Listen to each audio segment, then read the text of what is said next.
One of the most iconic muscle cars of the 1960s has got to be the Pontiac GTO. There's no mistaking the vertically stacked headlights, the split grille, and that classic GTO badge.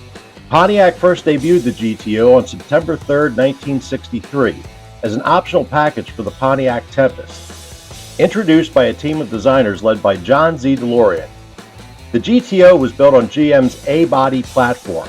The A-body was used on all of GM's intermediate-sized cars, including the Chevy Chevelle, the Pontiac Tempest, the Olds Cutlass, and the Buick Skylark. Pontiac had wanted to create a unique high-performance model that could appeal to the youth market.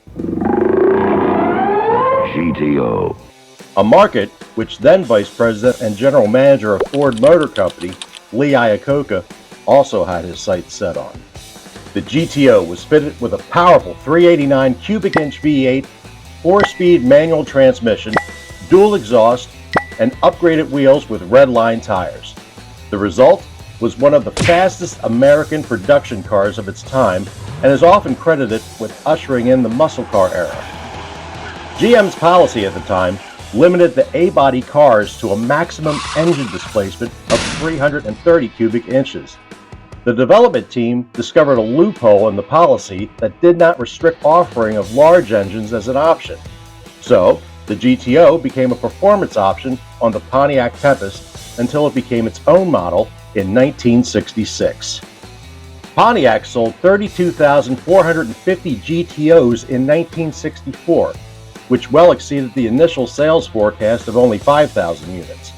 By 1967, the engine grew to 400 cubic inches, with the tri-power carb setup now replaced with a single 4-barrel carb, rated at 335 horsepower, with a high-output Ram Air version rated at 360 horsepower. Our featured 1967 GTO comes loaded with the Rally Gauge package, deluxe walnut steering wheel, automatic transmission, power steering, power brakes, and factory air conditioning. The GTO helped Pontiac build a solid reputation for itself and remains synonymous with 1960s performance today, and it still turns heads everywhere it goes. Hey everybody, thanks for watching. Make sure you check out one of these other videos, and we'll see you back real soon. In the meantime, thank you for watching. I'm your host, Dave. Peace, and keep the classics alive.